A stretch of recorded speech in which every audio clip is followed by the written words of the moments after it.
Kira-kira ketika saya akses JDIH nanti saya bisa menemukan dokumen apa saja ya Pak yang ada di sana gitu Pak. Oke, ini ada beberapa di dokumen ini, ada beberapa katakan peraturan-peraturan kita. Selamat datang di TPS 3521. Kita ngobrol bareng tentang pemilu di TPS 3521. Halo teman pemilih, selamat datang kembali di podcast TPS 3521, tempat pembahasan seru seputar pemilu dan pilkada persembahan KPU Kabupaten Ngawi. Teman pemilih, lagi ramai dan hangat-hangatnya pembahasan soal Piala Dunia ya, mungkin teman-teman yang mengikuti. Tapi teman-teman pernah kepikiran nggak sih kalau sehebat atau sekeren apapun tim yang bermain, yang bertanding ya, itu apa jadinya kalau laga sebesar itu tanpa peraturan mainnya, tanpa wasit yang tegas. Nah, ini pasti bakal kacau ya. Nah, hari ini di studio TPS 3521 kita bakal ngobrol langsung dengan sosok yang memegang peranan penting dari sebuah permainan. Nah, nanti kita bahas lebih detail ya, ini apa yang akan kita bahas. Kita ucapkan selamat datang di studio Bapak Sudarsono, Selamat datang Mas Hoki. anggota KPU Kabupaten Ngawi sekaligus Ketua Divisi Hukum dan Pengawasan. Ya. Anji sehat Pak Dar? Alhamdulillah. Nah, luar biasa. Di tengah padatnya non tahapan dan dinamika KPU ini, Pak Dar tetap berkenan untuk hadir bersama kita dalam sesi podcast ini ya. Baik Pak Dar, tadi saya sempat menganalogikan bagaimana permainan sepak bola jika tanpanya ada regulasi atau aturan main. Nah, banyak masyarakat ini penasaran dan hal ini sebenarnya terkait bagaimana sih Divisi Hukum dan Pengawasan di KPU Ngawi itu bekerja, seperti apa tugas utamanya? Apakah hanya ngurusin hal-hal yang seperti masalah atau sengketa saja? Ya, sebelumnya terima kasih Mas Hoki sudah diundang di podcast TPS 3251 KPU Kabupaten Ngawi. Alhamdulillah saat ini saya bisa hadir. Nah, itu beberapa, dan saat ini saya itu adalah di Divisi Hukum dan Pengawasan. Jadi Divisi Hukum dan Pengawasan ini bukan datang tiba-tiba lah kan gitu. Jadi bukan datang tiba-tiba dikala ada gugatan baru datang, itu bukan. Jadi Divisi Hukum ini adalah paling tidak sebagai rem. Jadi sebagai rem, sebagai wasit. Jadi salah satunya itu. Karena apa? Salah satu ini adalah membidangi di bidang hukum. Tadi di bidang hukum itu adalah jadi penyusunan produk-produk hukum. Jadi produk-produk hukum ini kita membuat draft keputusan KPU Kabupaten Ngawi atau surat-surat keputusan, surat edaran, nota dinas, itu adalah sesuai dengan Undang-Undang Pemilu atau PKPU yang tidak melanggar undang-undang. Itu salah satunya itu di bidang hukum. Terus yang tadi disampaikan yaitu adalah terkait yang penanganan sengketa. Jadi penanganan sengketa atau pelanggaran. Jadi semua tahapan pemilu maupun tahapan pemilihan itu ada sengketanya, Mas. Jadi semua tahapan ini ada sengketanya. Jadi kami itu adalah kalau ada gugatan itu adalah mendampingi, terkait adalah gugatan di Bawaslu mungkin kan gitu, atau gugatan yang ada yang gugat di PT UN atau di DKPP buat alat bukti atau jawaban. Itu salah satunya itu. Terus yang lain yaitu adalah bidang pengawasan internal. Jadi di bidang pengawasan internal ini di SPIP. Jadi kita mengawasi internal kita sesuai dengan SPIP. Itu salah satunya itu. Oke, baik. Berarti tidak hanya ketika masalah muncul atau sengketa saja begitu ya Pak. Dari awal pun Divisi Hukum dan Pengawasan ini sudah istilahnya memagari bahwa sannya nggak akan ada aturan yang dilanggar. Iya, aturan itu. Salah satunya itu. Baik, nah ngomongin soal regulasi dan peraturan ini Pak Sudarsono, di KPU kan ada istilah kalau tidak salah namanya JDIH. Nah, untuk masyarakat awam mungkin perlu sedikit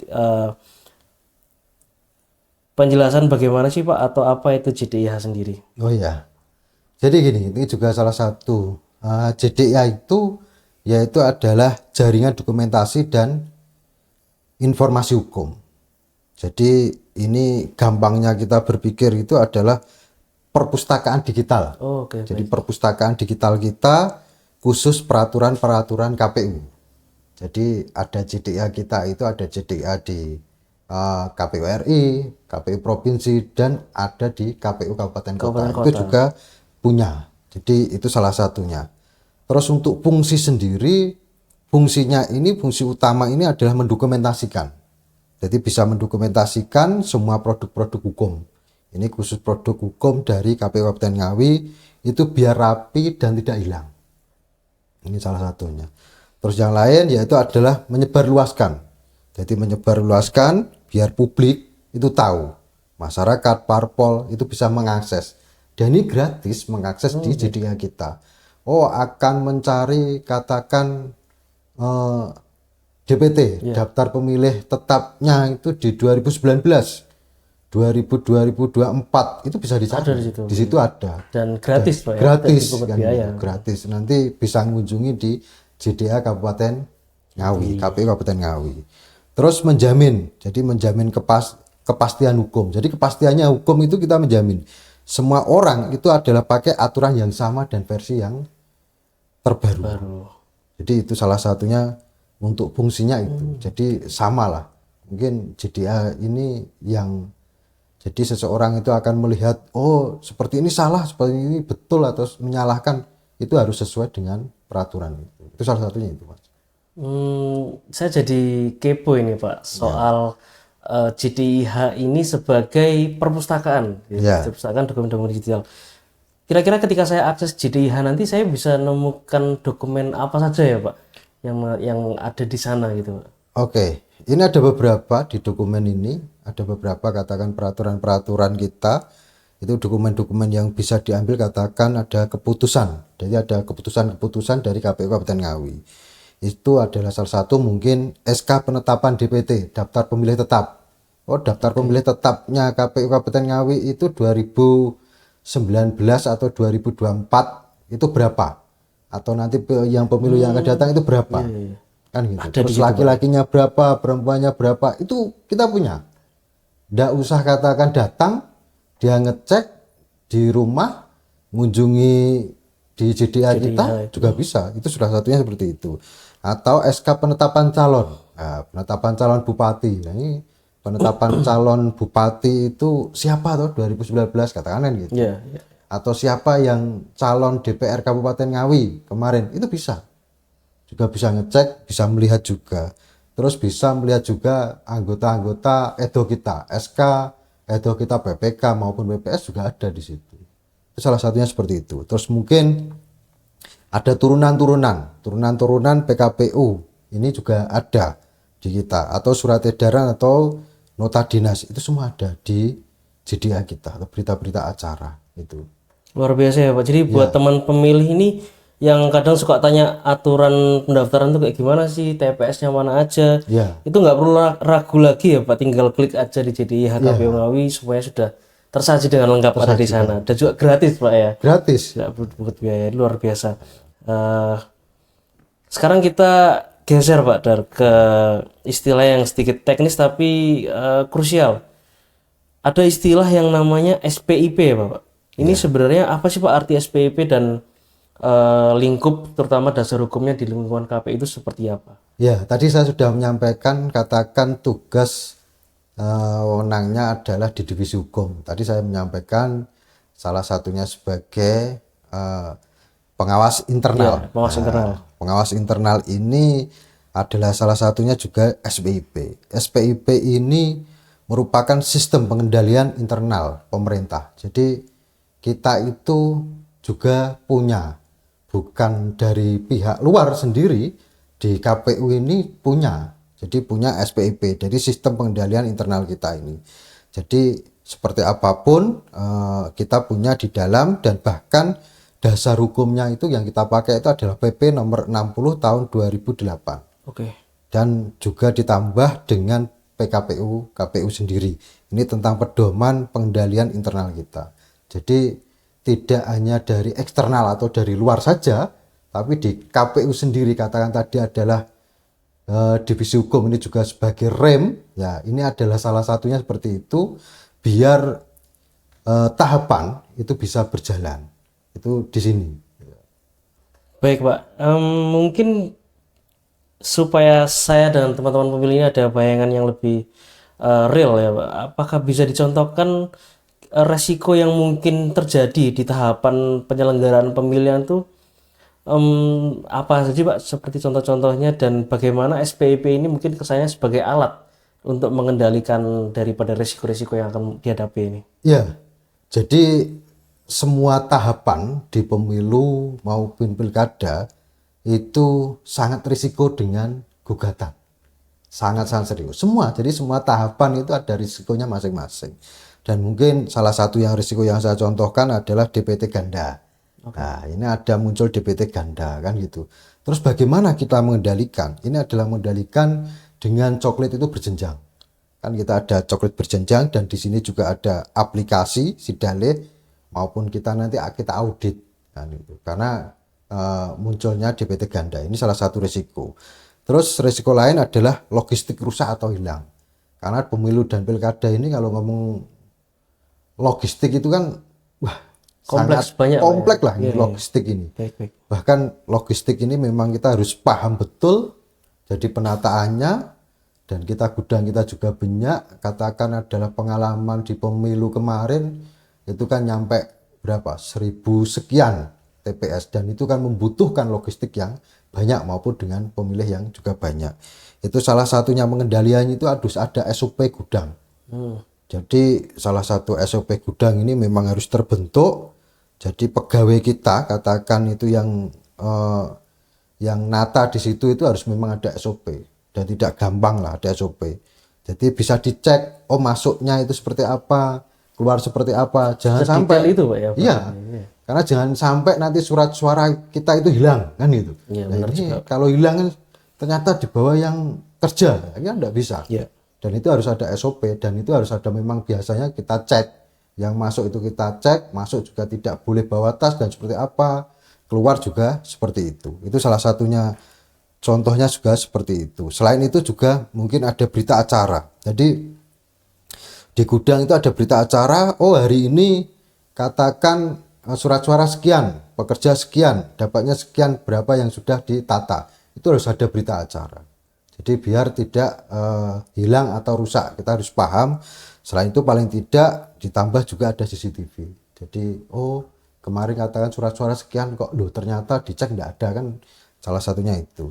Terus yang risiko lain yaitu adalah penyalahgunaan anggaran. Nah, ini jangan sampai penyalahgunaan anggaran ini adalah salah satunya. Untuk pengendaliannya ini adalah pemisahan tugas. Jadi tugasnya bendahara, verifikasi itu harus ada. Itu salah satunya seperti itu.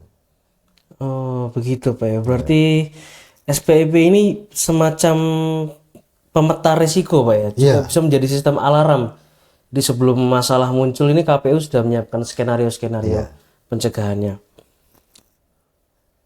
Poin terakhir yang ingin saya bahas juga Pak Dar, anggaran pemilu dan pilkada ini kan nilainya cukup besar dan ya kita ketahui dan bersumber dari uang rakyat. Bagaimana penerapan daripada SPIP ini dalam pengelolaan keuangan di KPU Ngawi tersendiri Pak khususnya? Betul, anggaran ini pengelolaannya keuangan KPU. Jadi semua belanja itu harus ada dokumen perencanaan, harus direncanakan dulu. Jadi kan tidak mungkin kan tidak tanpa ada rencanaan. Ada pengadaan, terus ada pertanggungjawaban. Ini paling tidak nanti akan ada verifikasi berjenjang. Jadi harus di internal kita juga ada verifikasi yang sangat berjenjang. Ada PPK, terus bendahara, terus KPA untuk mencegah pelaksanaan anggaran ini. Itu salah satunya. Karena apa? Anggaran ini juga sangat riwin bagi saya. Karena apa? Ini juga anggaran rakyat, anggaran negara, bahkan salah satu anggaran itu mungkin dari anggaran pemilu maupun pemilihan, hampir 30% itu turun ke bawah. Jadi turun di PPK, tingkat kecamatan, di PPS, itu adalah di tingkat desa. Ini sangat besar, hampir 30% itu turun ke bawah. Dan ini betul-betul saya terapkan beberapa tahapan itu kita laksanakan. Karena apa? Beberapa itu karena saat ini kita sudah tidak pakai fisik lah. Anggaran ini kita sudah kita transfer kan gitu. Kita transfer, katakan untuk honor di tingkat bawah ya kita transfer. Untuk kegiatan-kegiatan juga langsung ditransfer ke bawah. Namun ini dengan banyaknya kan gitu. Ad hoc kita di kecamatan, di desa, karena desa dan kelurahan itu Sengawi kan 217 desa dan kelurahan. Ini kan juga tidak gampang mengelola ini. Iya, benar. Karena apa? Biasanya di bawah itu untuk katakan pertanggungjawaban ini ya agak sulit. Pasti pertanggungjawaban ini. Kalau kita tidak ketat, itu pasti ini sangat sulit pertanggungjawaban. Nah, ini yang biasa kita terapkan dan kita laksanakan kemarin di pemilihan maupun pilkada kemarin. Untuk anggaran-anggaran seperti ini kita minta katakan contohnya itu satu kecamatan. Satu kecamatan itu ada 10 desa. Satu desa tidak menyelesaikan SPJ-nya, pertanggungjawaban. Bulan yang akan datang itu tidak kita turunkan anggaran. Ini jadi komitmen untuk dia. Iya, juga. harus jadi komitmen. Nah, kalau kita nanti kita turunkan, dia enak-enak. Katakan, wes ini enggak apa-apa, katakan mempunyai hati ya. Katakan seperti itu ya, dia akan enak-enak dan kita tidak mendapatkan dokumen-dokumen ini. Dan saya menerapkan kalau satu desa pun tidak bisa melaksanakan atau memberikan SPJ khususnya pertanggungjawaban, semua desa itu tidak kita berikan anggaran. Dan itu paling tidak itu menjadi kontrolnya dia. Jadi kontrol. Bahkan terjadi di bawah itu antara ngawasi akhirnya. Saling mengawasi. Katakan desa A ini satu belum gitu, yang ngawasi ya teman-teman dari desa ini, dari PPS lain. Rabar, kamu nggak selesai gini. Akhirnya nggak turun. Nah, ini akhirnya ngawasi juga. Karena mempengaruhi prosesnya mereka prosesnya juga. kan gitu. Itu pelaksanaan. Dan itu kita terapkan betul. Dan saat ini beberapa katakan untuk honor. Honor itu kan juga langsung. Karena di PPS itu honornya juga sudah dapat honor. Jadi biar ini tersalurkan secara itu ya harapannya tidak ada pemotongan, tidak ada kegunaan lain. Ya udah langsung di rekeningnya masing-masing gitu loh. Itu yang kita laksanakan. Jadi yang katakan PPS menerima honornya dia itu salah satunya. Jadi lewat katakan rekening ini juga mempengaruhi kan gitu loh. Itu salah satunya seperti itu yang kita laksanakan kemarin. Baik, jadi nggak asal cair gitu Pak ya. Iya. Dan luar biasa alurnya ini ternyata berlapis apa ya. Iya, kita berlapis. Kadang kan apa ya, kawan-kawan di bawah itu di kala tahapan berpikir, loh ini kok enggak dicairkan gitu. Saya sudah selesai gitu. Ya kita beritahu karena ada desa satu kecamatan ini ada yang belum menyelesaikan. Nah, akhirnya diawasi yang sudah selesai gitu. Wah, luar biasa sekali penjelasannya. Banyak sekali obrolan penting kita bareng Pak Sudarsono hari ini, dan ternyata divisi hukum dan pengawasan KPU Ngawi ini pekerjaannya sangat fundamental dan berdasar ya untuk menjaga kualitas demokrasi kita khususnya. Mungkin sebelum penutup ada pesan dari Pak Darsono untuk teman pemilih di rumah. Terima kasih Mas Egi. Jadi dengan demikian kami dari divisi hukum dan pengawasan KPU Kabupaten Ngawi berkomitmen untuk terus menjalankan tugas secara profesional, akuntabel, dan sesuai peraturan perundang-undangan. Kami siap menjadi garda terdepan dalam menjaga kepastian hukum dan menegakkan prosedur dan mengawal setiap tahapan pemilu maupun pemilihan agar berjalan dengan jujur, adil, dan berintegritas. Terus adalah hukum itu adalah bukan untuk ditakuti, tapi untuk dipatuhi. Pengawasan bukan untuk mencari kesalahan, tapi untuk mencegah. Itulah semangat divisi hukum dan pengawasan KPU Kabupaten Ngawi. Kita jaga bersama marwah KPU, kita jaga bersama demokrasi di Ngawi. Luar biasa, terima kasih banyak Pak Sudarsono sudah menyempatkan hadir di studio podcast TPS 3521. Sukses selalu Pak Dar. Baik, teman pemilih, itu dia perbincangan hangat kita hari ini. Jadi teman-teman, KPU Ngawi bukan cuma fokus pada teknis pemungutan suara di TPS, namun juga memprioritaskan bagaimana keterbukaan informasi, hukum lewat JDIH ataupun akuntabilitas tata kelola internal melalui SPP. Jadi teman-teman nggak perlu ragu lagi dengan integritas penyelenggaraan pemilu di Kabupaten Ngawi. Saya, Yogi, dan tim TPS 3521 pamit undur diri. Sampai jumpa di episode-episode selanjutnya. KPU Ngawi, melayani, mengedukasi. Selamat